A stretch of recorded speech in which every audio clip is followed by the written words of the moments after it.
പ്രളയത്തെ തുടർന്ന് തിരുച്ചെന്തൂർ ചെന്നൈ പാതയിലുള്ള ശ്രീ വൈകുണ്ഠം റെയിൽവേ സ്റ്റേഷനിൽ തീവണ്ടിയിൽ കുടുങ്ങിയ യാത്രക്കാരെ സുരക്ഷിത സ്ഥാനത്തേക്ക് മാറ്റി.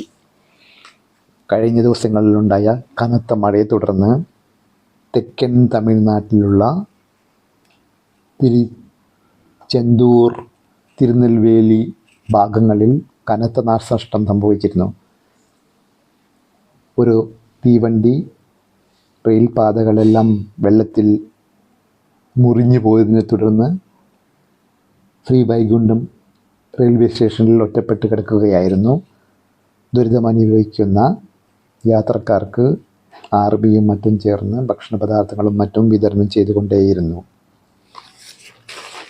തൂത്തുക്കുടിയിലെ കായൽ പട്ടണത്തിൽ 90 സെന്റിമീറ്റർ മഴയാണ് രേഖപ്പെടുത്തിയത്. ഈ ദിവസങ്ങളിൽ തിരുച്ചെന്തൂരിലാകട്ടെ 69 സെന്റിമീറ്ററും ശ്രീ വൈകുണ്ഠത്ത് 62 സെന്റിമീറ്ററും മഴ പെയ്തിരുന്നു.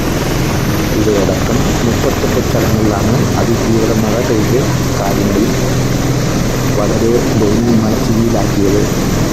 33 സ്ഥലത്ത് കനത്ത മഴയും 12 സ്ഥലത്ത് സാമാന്യം ശക്തിയേറിയ മഴയും രേഖപ്പെടുത്തി. 20 മണിക്കൂറിനിടെ ലഭിക്കുന്ന 21 സെന്റിമീറ്റർ കൂടുതലുള്ള മഴയാണ് അതിതീവ്ര മഴയായി അറിയപ്പെടുന്നത്. പ്രളയക്കെടുതികൾ രൂക്ഷമായ തൂത്തുക്കുടി, തിരുനെൽവേലി ജില്ലകളിൽ ദുരിതാശ്വാസ പ്രവർത്തനങ്ങൾ ഏകോപിപ്പിക്കാൻ ഗവൺമെൻറ് കമ്മിറ്റികൾ രൂപീകരിച്ചിട്ടുണ്ട്. സ്റ്റാലിൻ്റെ നേതൃത്വത്തിൽ പല പ്രവർത്തനങ്ങളിലും ഉദ്യോഗസ്ഥന്മാർ പകലില്ലാതെ കഷ്ടപ്പെടുകയാണ്.